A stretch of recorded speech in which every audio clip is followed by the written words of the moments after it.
collision course with the national championship, and the only variable is time. Because the train is rolling, so anybody out there, I can't tell you what's going to happen right now, but it's coming. Get on board or get out the way. Every single play, you're going to find a way to get it done. Play after play after play after play. You're listening to From the Pink Seats podcast of the State of Louisville Podcast Network. Now, here's your hosts, Jacob Lane, Matt McGavin, and Vince Lococo. Welcome into From the Pink Seats podcast. Jacob Lane, Vincent Lococo, Presley Meyer. We have got a great show tonight as we continue along here in the offseason, as we jump through spring football, and as we prepare for one of the most important times of the year, and one of my favorite times of the year, the NFL draft. If you know anything about our show, it is that we love to bring what to the table, Vincent Presley? I'd say great guest. I would say food. You got to always bring food to the table. Those are both very accurate by the way that I look physically. Beer. I've gone through some while we've been here. That's correct. All of those things need to come to the table. But what we bring to the table as a podcast is getting great guests and telling great stories. And that's what we're going to do here tonight. We're very excited to welcome in a pair of guests that we have been looking forward to having on our show for a long time now. This has been years in the making. This goes back all the way to 2018 with Yasir Abdullah and Xavier Abdullah, father and son, our first father-son combo on the show. We did have Greg Fitzpatrick on a couple of years ago, father of Des Fitzpatrick, but never did we get one of the Fitzpatricks with him. So tonight, as a father, I'm excited to welcome on a father-son duo. I hope to one day be able to do this with my son. I'm not going to lie. This has been a cool experience as a father. If you guys can't tell, this is like football is great for me, but like fatherhood is what my life is all about. And getting to talk to father or son is just incredible. I can imagine. I mean, and especially, I can't imagine like just my dad being, national champion like that. And, he was a freak of an athlete himself. And for him, a lot of kids of like really good athletes like that, you think, Michael Jordan's kid wasn't that good at basketball. Bronny is good, but he's not, number one player in the country. And it's just imagine those two dudes on the same field at the same time. Like, oh my gosh. So, Xavier looks like he could still play, man. Today, he could go take a snap right now. I guarantee you he can make it through four quarters of a football game. He just probably couldn't make it through a full season. He could do 4 quarters of a football game, but like the rest of us, we'd all break down come week 3. I can't do 4 quarters, man. No chance. I would say that Xavier has head turning size. So the first time I saw him in person, I had no idea who it was. And I just like literally looked across the parking lot at a tailgate, like probably 50 yards away. I was like, my God, that guy in the Louisville football jersey is massive. And then he turned around and it was clearly a guy wearing an old Yasir Abdullah jersey. So that's how I realized that was his dad. And I was like, okay, that's the guy from Twitter. Like that's the guy that we know of. But yes, he's a large man. Yes. He looks like he played linebacker at Florida, straight up. Like if you looked at him and said, like what's he do for a living? Like 10 years ago, not like I'm not exactly sure. He played in the 90s. Yeah, I think. Early 90s. Yeah. So it's been like 20 years. Like you said, I mean, he looks like he could go play. But this is a really great episode for a number of reasons, because there's a lot of things that we would just talk about with Yasir, of course, from his recruitment and to this past year to the draft, which we're going to do all of that on the show. But also just getting the perspective of dad, some of that behind the scenes, some of that motivational, some of that keep going, keep working. And then some of the stories with like Yasir and Yaya in Miami, just, that's a TV show. Yasir and Yaya take Miami. Like, bravo. What are you doing with the Real Housewives? It needs to be Yasir and Yaya in Miami. And like you say that, and people could say that about like a lot of duos, like, oh, Zay Flowers and Phil Jerhovic. I bet they'd make a good TV show. No, like Yaya and Yasir, like behind the scenes, are legitimately two of the funniest people you ever run into. I believe it, man. Well, we're going to dive into a lot tonight with Yasir and Xavier Abdullah. We're going to talk about, the upbringing all the way up until the NFL draft prep, which is ongoing now for the next couple of weeks. The draft just 3-4 weeks away, and everything changing for Yasir and his professional career. So there's definitely a lot to talk about. And Yasir is one of the most polarizing and captivating players, not because of anything he's said or anything that he's done off the field, but because of the way that he plays and then the way that he carries himself. He is a true example of kind of the brand that Louisville has set with its athletes of being great people first and great athletes second. And so we're going to dive into all of that tonight. Be sure to subscribe to the podcast if you haven't already. Rate, review, do all of that so that we can continue to keep producing great content from the Pink Seats podcast is where you will find us anywhere you get your shows from, and now on YouTube as well. So be sure to check that out. We've got that's going to only continue to evolve from just audio to video, hopefully over the next couple of months as we continue to kind of scale up here and grow as a podcast.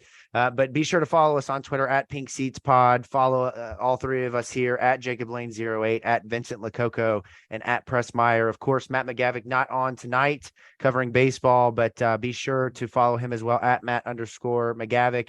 And before we dive into the show, I'd be remiss if I didn't remind you when it comes to YouTube to subscribe to the YouTube channel State of Louisville so that you are prepared for the debut of L&M Eats, which is just days away at this point. We are really excited to share with you all the first episode of the series there. We just filmed this past weekend, and those guys are special, not just as football players, but again, kind of like Yasir, they understand it. It's bigger than football. It's about being much more well-rounded as a person than just being a football player. So excited to share that with you all. Not waste any more time. We will welcome in Xavier and Yasir Abdullah from the Pink Seats.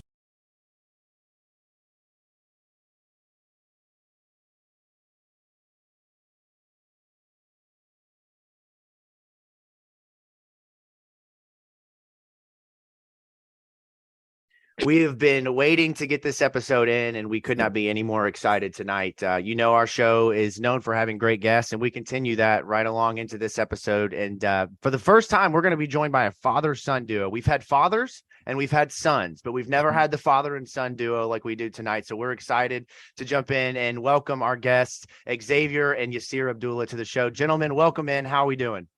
We're doing good. Thank you for having us on here. As a dad myself, this is a special episode because I love talking football, but I also love talking parenting. So, man, this is like Jacob said, this is surreal. And I appreciate both of you guys coming on the show. Knowing Yasir going all the way back to like 2018 and stuff. And I mean, it's just wild to see, how far we've come from that moment till now. And Yasir, I guess the question for you, man, is what's it like growing up, knowing you got a pops like that with all the accolades, all the championships and stuff like that. And, you got to live up to that, and you got to live up to that hype.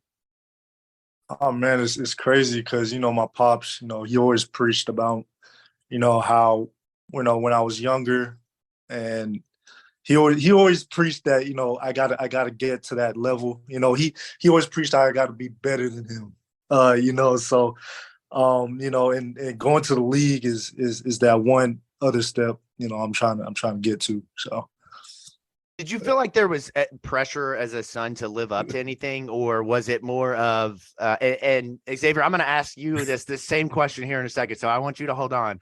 But did you feel like there was pressure to live up to Pops, or was it just the relationship that you guys had and the love for the game? It was more of him letting you kind of grow into what you were going to be, whether it was a football player or not?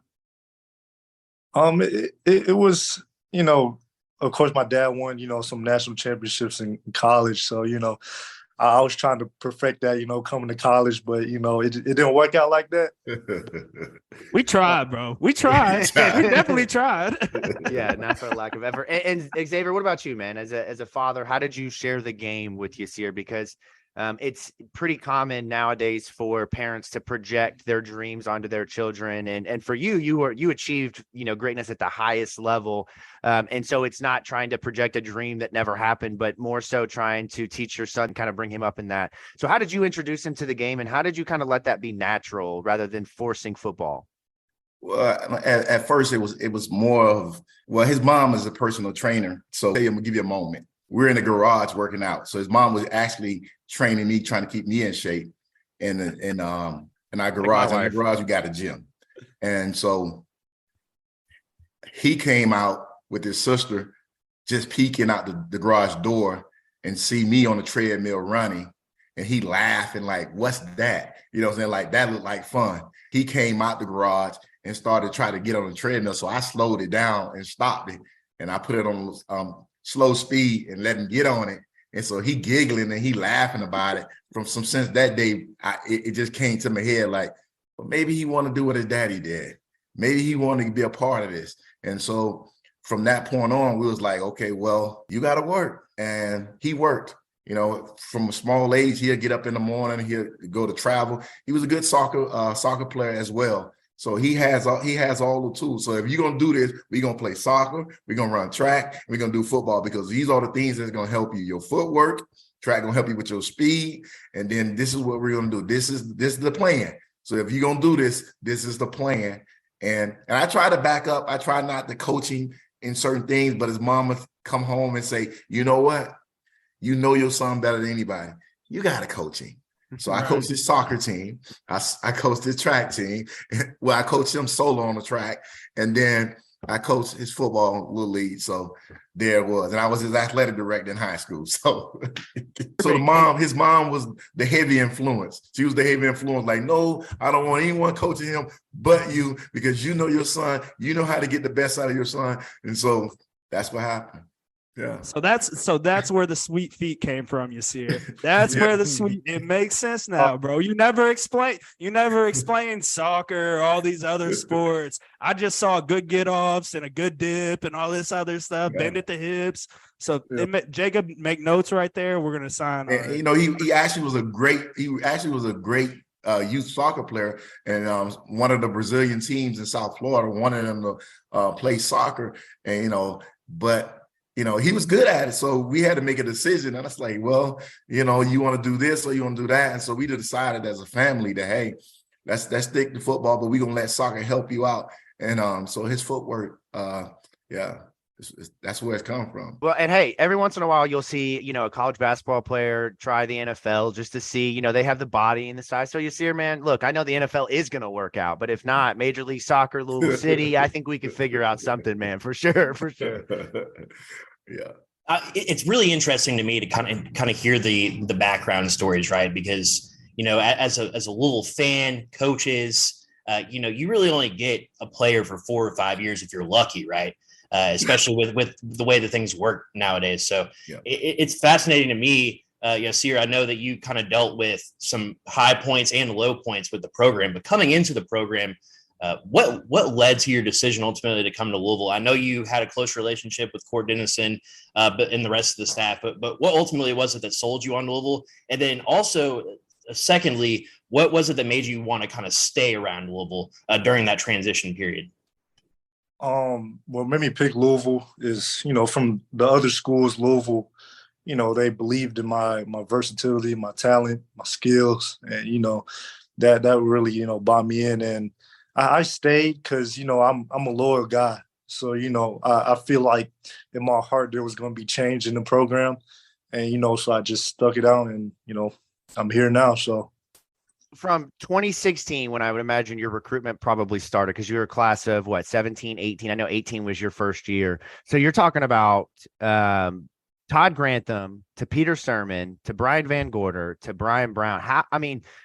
You had to have seen the revolving door of defensive coordinators on your way in, and then to get to experience a little bit here more. How challenging was that? You obviously didn't have an issue with any of their systems. You were productive in all of them. But how hard was that, even from the recruitment standpoint of the defensive coordinator changing almost every single year? Oh man, it was pretty difficult at first. My freshman year, I was just playing special teams, and I was trying to find my role and stuff like that. And so it was pretty difficult, but I always told myself, and my pops always told me, just trust the process, and good things will happen. And so I just stuck it out.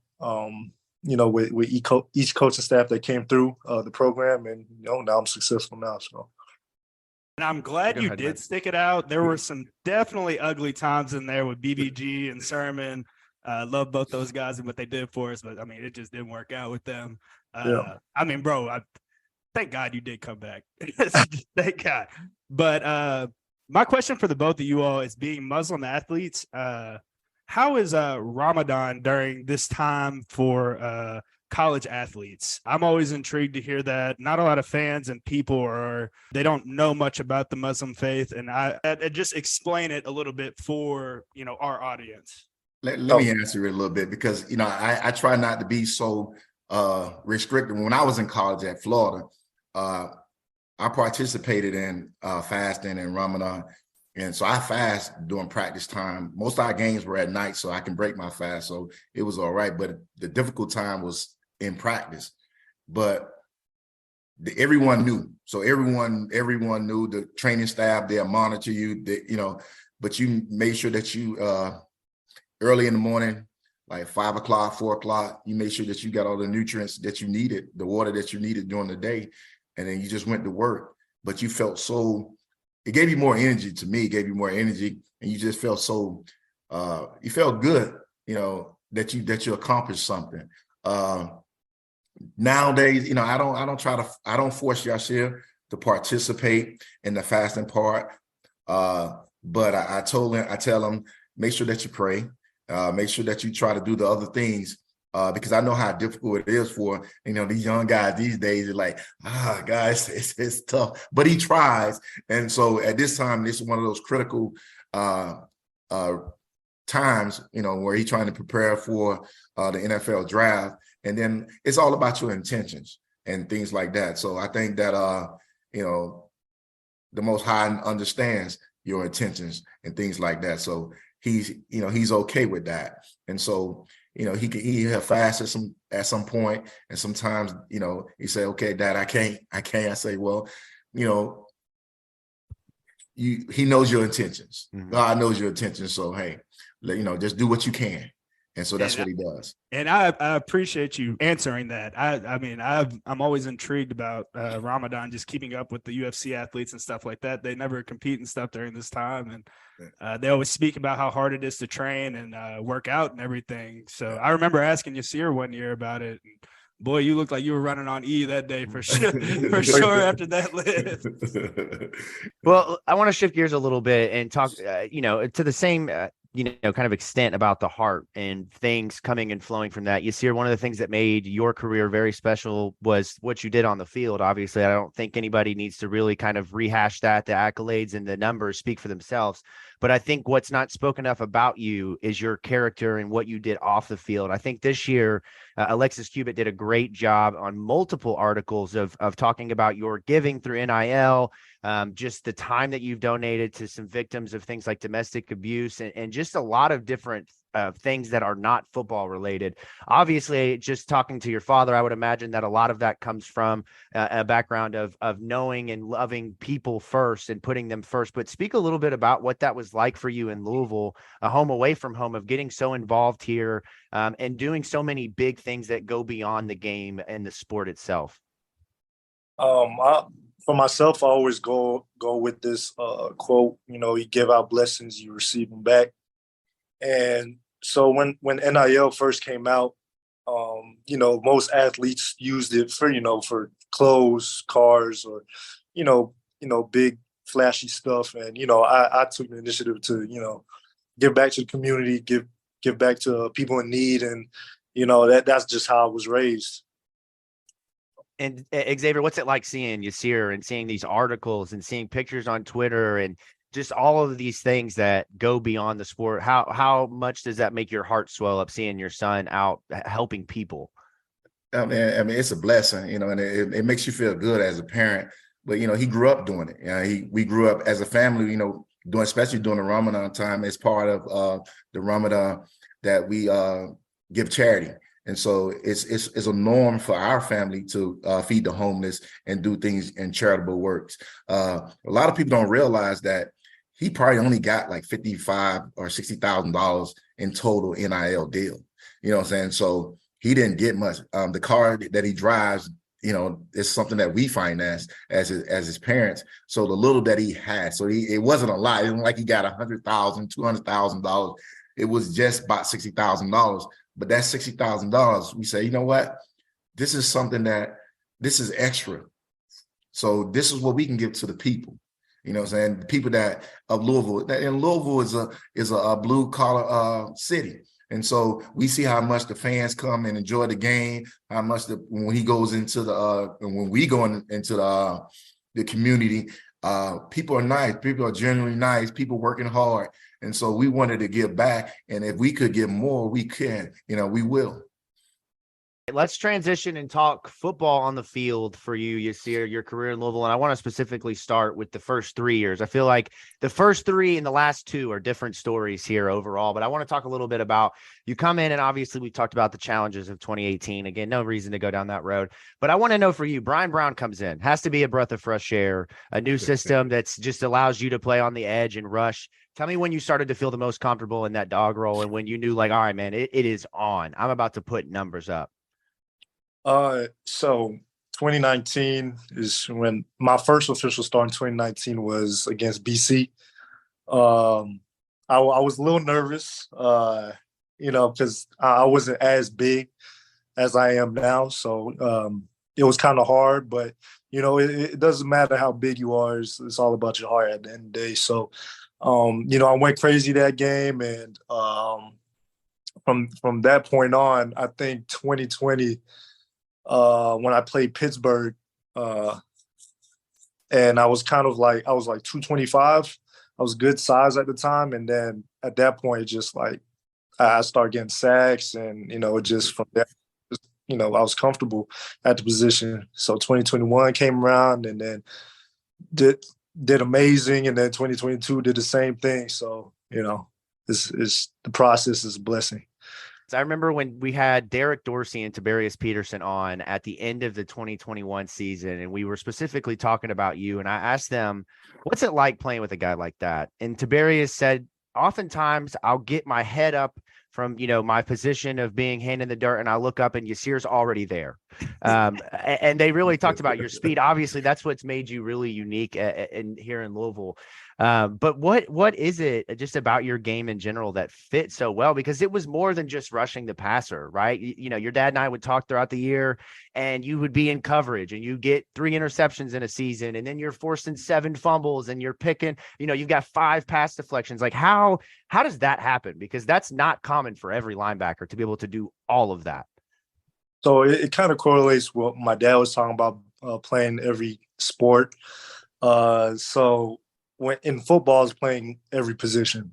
I was playing wide receiver, running back, safety. My first position was O-line. Oh my God. Can you do a backflip? I just need to know, because that's kind of like where I set the bar at for athleticism. Right, here. Bro. He saw Trevor Reed do Hey, Jay, don't do him like that. Don't do him like that. Don't set him up. Don't set him up with the backflip. Don't set him up. That's one thing my dad really coached me on, doing a back. Y'all are terrible, man. If y'all know the run, there's a backstory to that. I love it. There's a backstory to all that. From the 20 years back, it's a backstory. So, Yasir only knows the football stuff, but it's a backstory. And, just to give Court Dennis his credit, because that's what it all started. We had a conversation. I don't know if you guys remember. So I'm going to take you back a little bit to the Georgia Tech game when we lost bad in the rain. We supposed to beat, the 2020 year season, and we lost bad with Georgia Tech. We lost real bad in the rain. It was a rainy day. Guys was missing tackles everywhere and things like that. And Yasir missed 2 tackles in the secondary, and Court was hot with him. And he actually benched him the rest of the game. So he didn't play the rest of the game. So, as a parent, you're like, hold up, everybody in here missing tackles, and Court benched him. And so I called Court up, and I said, Court, well, why we benched him? He said, X, he missed 2 tackles. I said, Court, he missed 2 tackles in the secondary. Your outside linebackers in the secondary trying to make tackles in the secondary. And he thought about it. He said, so we had a heart-to-heart talk. In 2020, and Court said, you know what? I'm going to start him. The last 5 games of 2020, you remember that, because that's what set it off. The last 5 games, Court made a decision and said, you know what, instead of him rotating with the other outside linebacker back and forth, you know what, I'm going to give him the 90% of the snaps, and let's see what he do. And it's from that point on, it went from there. And so you got to get Court, he made the right decision to say, hey, you know what, let's stop this. Let's see what he can do. Let's give him an opportunity. And yeah, that's what happened. So, and go back to why Yasir's at Louisville. And I remember him telling me, he called me up and he said, Dad, I want to go to Louisville. And I was like, okay, why you going to go to Louisville? Now, Louisville's on my list too, but he was like, at that point he had LSU as well. So he said, I just believe in Court. I believe that he believes in me. I believe he believes in the things that I can do. And so that's why he chose Louisville. And not only the Louisville community, because Louisville has a strong Muslim community, and also Muhammad Ali is a legend in Louisville. So he's like, hey, let's go. Muhammad Ali, it was good for Muhammad Ali. It can be good for you. So, there it is right there. Xavier, let's start with you on this one. With 2022, let's fast forward there.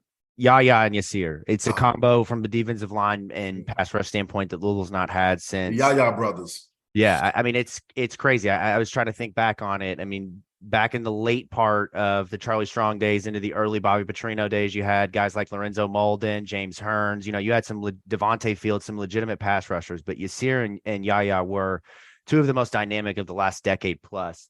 What was it like for you watching them this season? Obviously, in 2021, Yasir had a great year, but Yaya kind of struggled to put the numbers up that many thought he would. This year, both guys go off. And all year long, we had a constant back and forth of who was going to end up winning the Sack King at the end of the year. Is it going to be Yasir? Is it going to be Yaya? All year long, back and forth, back and forth, back and forth. How much fun was that for you to watch both of those guys, just be able to go off like that? I knew it was going to happen on an off season because both Yaya came and spent the off season in South Florida with Yasir. So they went to the same trainer, and so they trained and worked out together. And so he got into that mode. See, like Yasir, what are you doing, man, over the summer? What do you do? You know what I'm saying? We working. So he came home, we fed him, he worked out, he trained, got up with Yasir. And so they created that bond. And I always told him, I say, that our time at Florida, we always connected. The championship teams, when all season come, they don't just separate, they get closer. And so I say, you got to create that closest with your teammates. And so him and Yaya created that closeness, and they fed off each other. They worked each other. They pushed each other. And I think that's what you saw this season. Two guys who put in the work in the off season together as brothers, and they did it together on the field. And they wouldn't let the team down, and they wouldn't let each other down. And so that's what you saw. That off-season brotherhood, when your coach is not around, when you pushing each other, that's all the difference in making a championship team.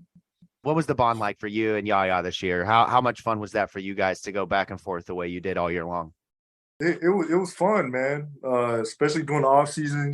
He came back to Miami with me to train, and we just had that bond each and every day. We woke up, went to the facility, went to train with Sack Sensei, and just worked.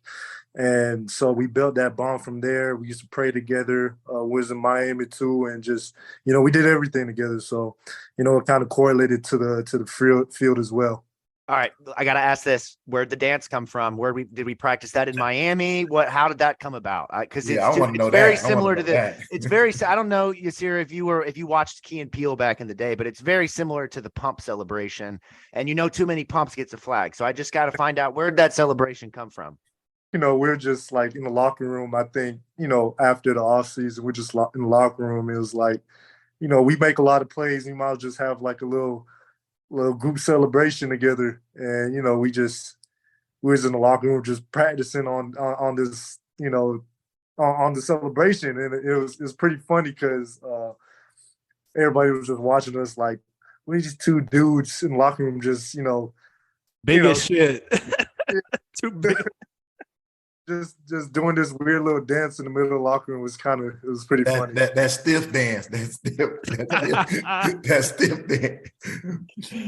It's the belly rub. His mom loves it, by the way. She loves it. That's the part she loves a lot. He gonna look at him dance because if Yasir, he's very shy. So to see him out there dancing, it was like, what? Yeah, totally different animal when he's on the field. Yeah, totally different. That's so, and I second that for sure. Yes, definitely. Yeah, Vince, you know that. Like, I mean, just knowing the dude from whenever he's came from, I mean, 18 to where he's at now. I mean, kudos to you all in the Abdullah family for raising such a great young man. So respectful.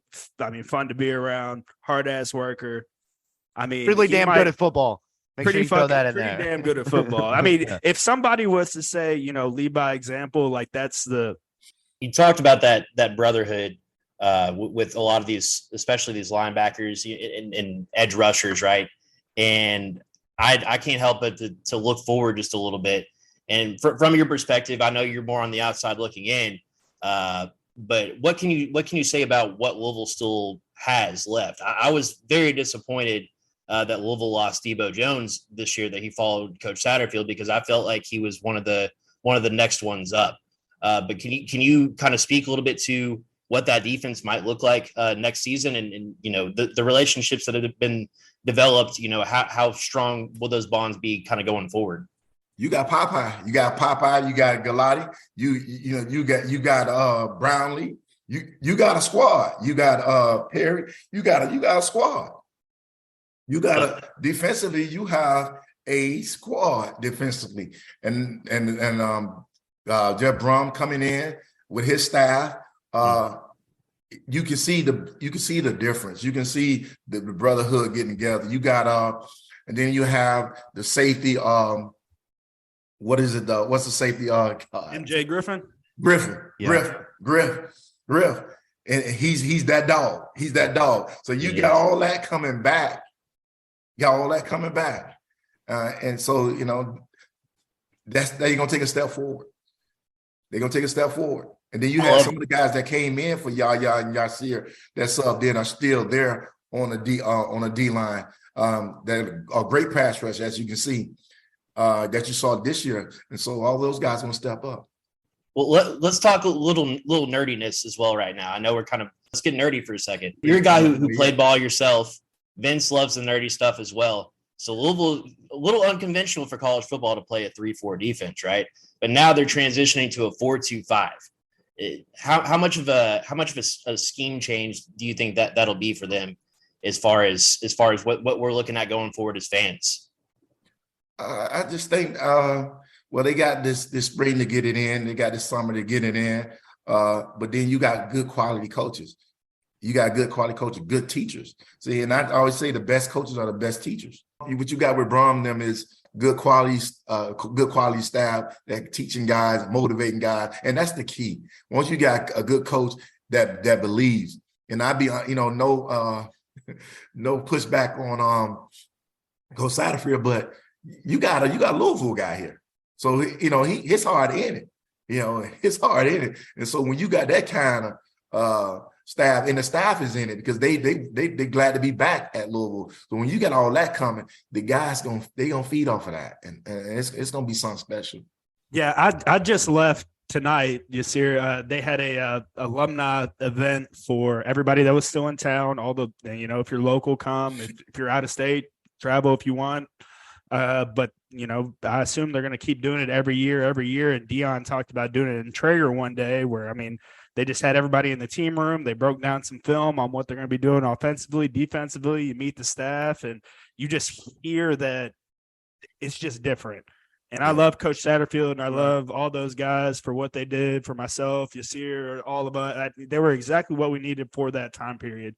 But right now, I think it needs to be taken to a whole nother level. And it seems like those guys are the ones to take it to that whole nother level. And it's just radiating off of them with every word they say.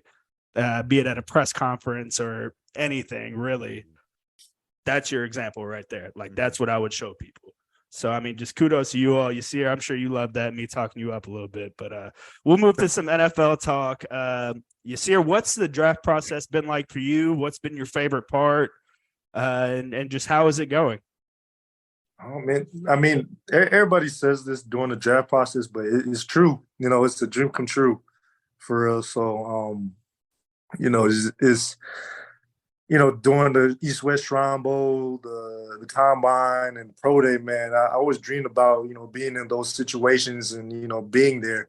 It was fun. Everybody seen it as a chore. People was like, man, why am I doing this? Why am I doing that? Why I got to get up this early for meetings? I'm like, man, this is a great experience because, not a lot of people will be in our shoes right now. So, it's just a blessing to, have those type of opportunities.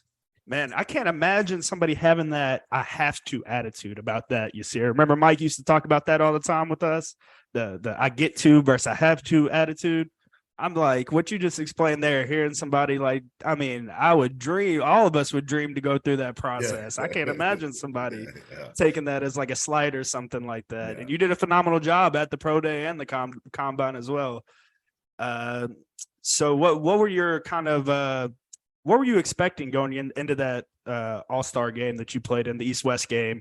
I believe y'all were coached by which NFL teams? The Falcons? Falcons. Yeah. What was it like to just get that different type of knowledge poured into you? I'm sure it was similar to Court Dennison meeting room. I've been in that myself. Yeah. I mean, that's like bullets flying 1,000,000 miles per hour before you even get out there on the field. But, what was that like just being around some NFL guys? It was crazy. Like, it was surreal. Just, taking notes down, interacting with the coaches. And, it felt like you knew the coaches for like 5 years. So it was a cool experience. And, they really taught you how to be a pro, and you got to write everything down, even if it's, talking about a cooking class or something. Like you got to write everything down, and they take notes on that. And, it trains you to be a pro. So, and Court did that for us.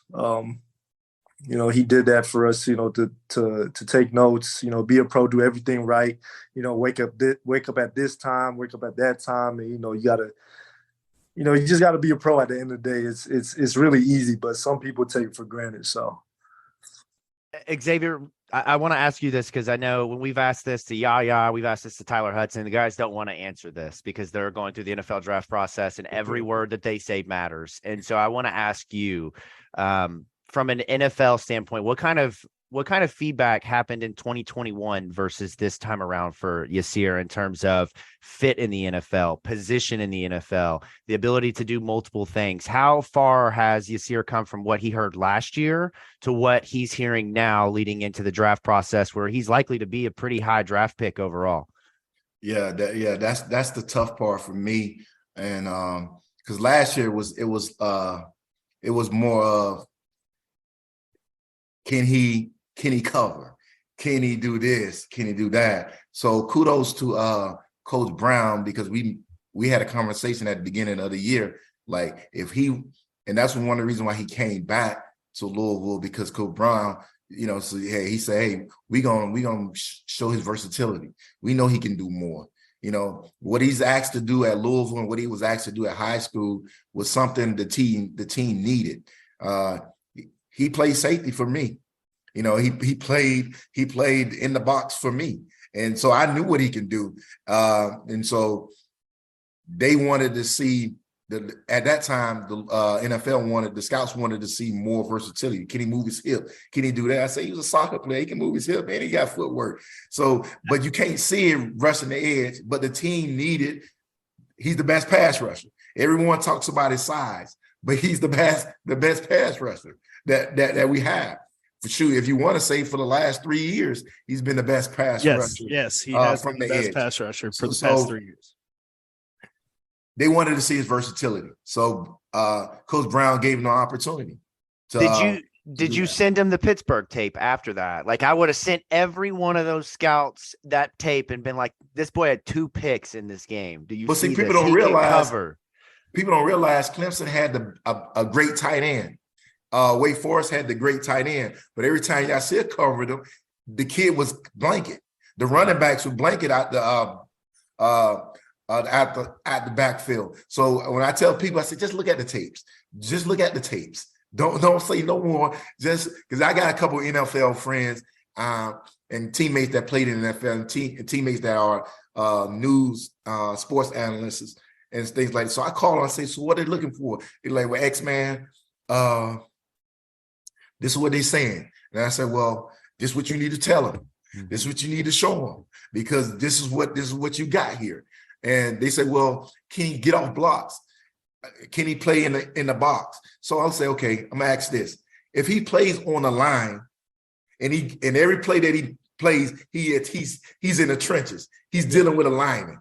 Most 4-3 linebackers don't deal with a lineman, offensive lineman, every play. Yasir Abdullah deals with a lineman every play. And I said, watch the Kentucky game. Watch the direction of the running, the plays that Kentucky ran. Kentucky ran away from Yaya and Yasir Abdullah. They ran. And that's the only knock I had on Coach Brown this year was, come on, man. He running strong side the whole time. He running from your best defensive players. Move Yaya on the other side. Let him play the damn guard position, man. We had that same conversation here more times than I could count. Like, yeah. I get their different spots, but just flip the field for one time, man. He taking your best players out of the play, and that's what they did the whole game. And so, yeah, I tell him, and then a lot of people, even Coach, I had to remind Coach Cord. I said, Cord, Yasir played because I actually thought they was going to move Yasir at the guard position, and they were like, well, we don't think he can cover. What? He was a safety. He was a safety. And not only that, he's your fastest defensive player. And look, and I would have preferred Yasir returning punts than the former card that returned punt a couple years ago. I mean, give me Yasir back there running that punt return back, man. I mean, I feel good about that. I told Court, I said, Court, if you ever let Yasir, if you guys ever let Yasir go on to the offensive side of the ball at running back or wide receiver, you'll never get him back. That's what I told him. So you'll never get him back. Oh my God! I said you'll never get him back. Yasir, I asked this same question to every single player that comes on, specifically defensive players. How many times did you go to Coach Satterfield and ask to just get one carry, just one carry? Oh man, I don't know if I could remember, but not really actually. I haven't actually. I'd be an annoying defensive player, man. I'd be asking for the ball so much. Coach, I showed you I could tackle, get sacks, and I could cover. Let me get one play on offense. And I'm looking for the interception or the fumble recovery and seeing them pick it off. And I'm telling him at the end of the game, so you ain't gonna score on that. You gonna let the lineman tackle you. Gonna show you speed. You're not gonna do that. Come on. He said, Dad, I mean. You gotta understand, man. This is a team player right here. You know, he's playing up on the line. That's right. Linebacker. He's out in coverage. Like, we're selling him here. All right, we're selling him. Right. Well, Ravens, whoever's listening. You know, we want to give our best sell job essentially. But no, I had one question about kind of following up with your play in the ACC. I know this pissed your dad off because I follow him on Twitter. I know it pissed me off personally. So I watched Kalajdzikansi in person. Hey, Don't get me started. Don't get me started. I watched it in person in the same game where you had. Hold on, I got to pull it up here. It'll take me a second to read all this off. But in the same game where you guys had, where is he? So you had 7 tackles. You had 2 tackles for loss, a sack, an interception. 2 interceptions. One of the best interceptions of the season. Just 1 interception, 2 passes defended. No, I know, but if you remember, Press, he caught an interception in the first half, and it was called back by a penalty. That's right. I can't remember what it was for. That's right. I totally forgot about that. And a forced fumble. Mm-hmm. All in the same game. You might want to look up his stat line because he had 0, 0, 0, 0, and 0. That's all I'm going to say. But I will say personally, again, I know you're going through the draft process. You don't have to say anything. But I will also say this. When people tell me I can't do something, it really makes me want to do it. Whenever somebody tells me I can't do something, I save it as my phone background.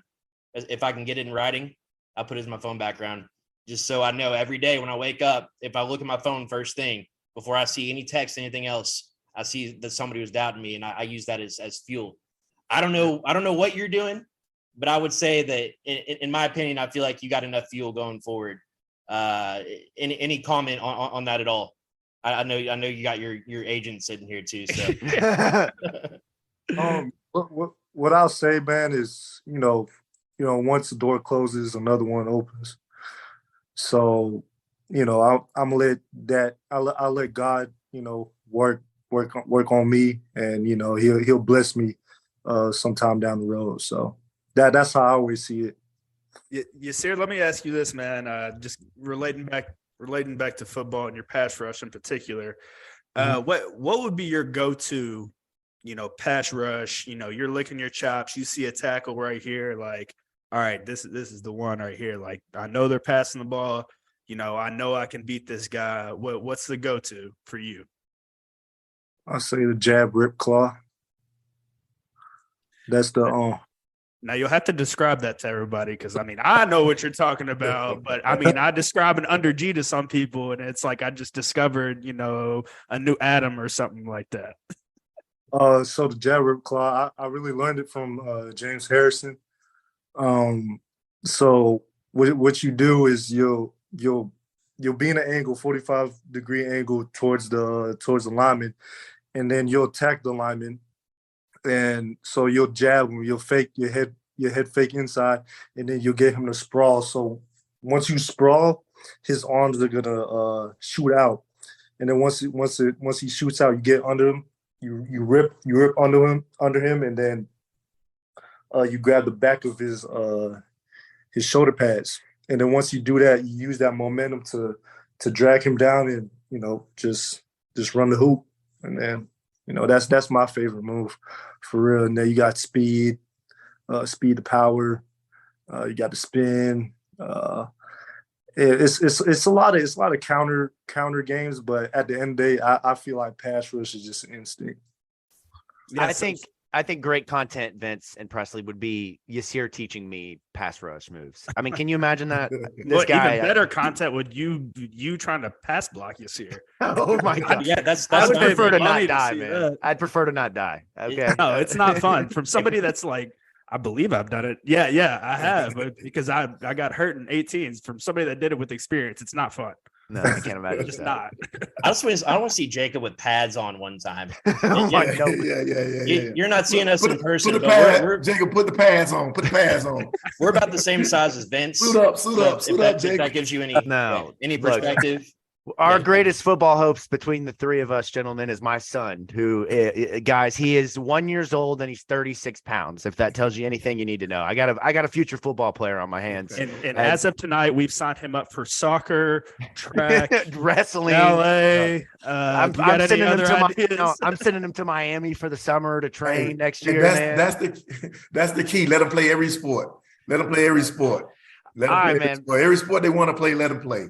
If they want to do a dance, make sure they incorporate a hip thrust. Is what we've also learned. Oh my gosh. All right. One last serious question, and then we will get out of here. What do you want people to remember you for the most in Louisville? It can be on the field. It can be off the field. What is it that your legacy will kind of leave behind as a Louisville Cardinal? Oh, man.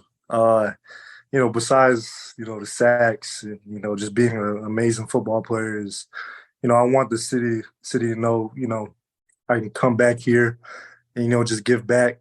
I'm a charitable guy.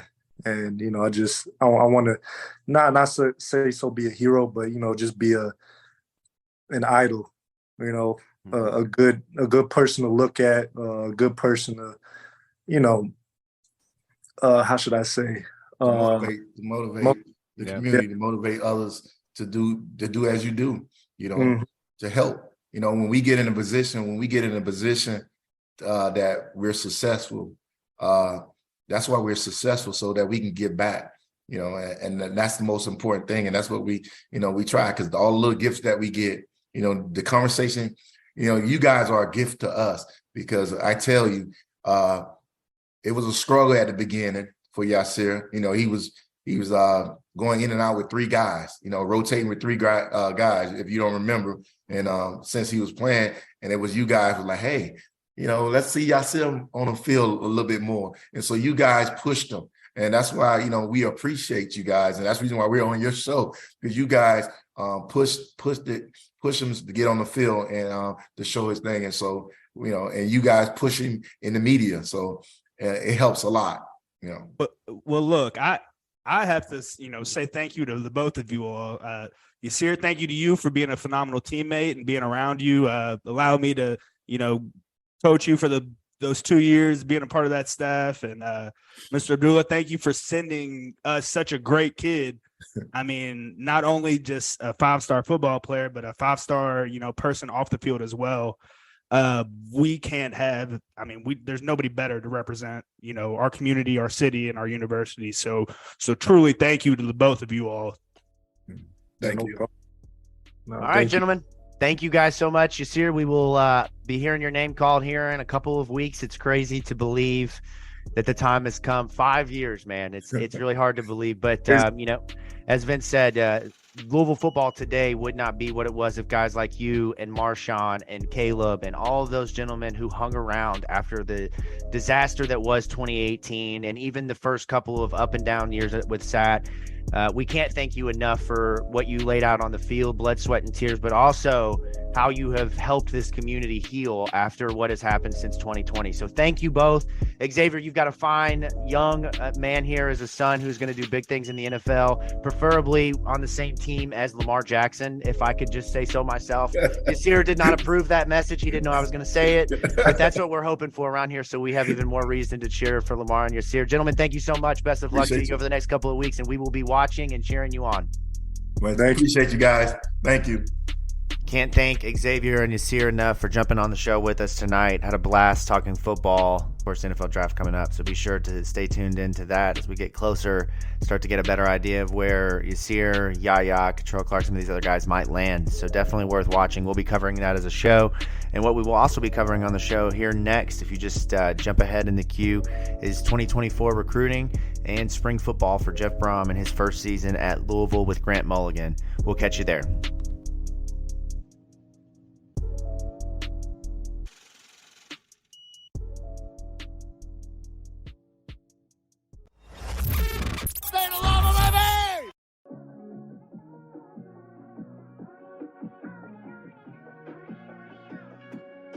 We're on a collision course with the national championship, and the only variable is time. Because the train is rolling, so anybody out there, I can't tell you what's going to happen right now, but it's coming. Get on board or get out the way. Every single play. You're going to find a way to get it done.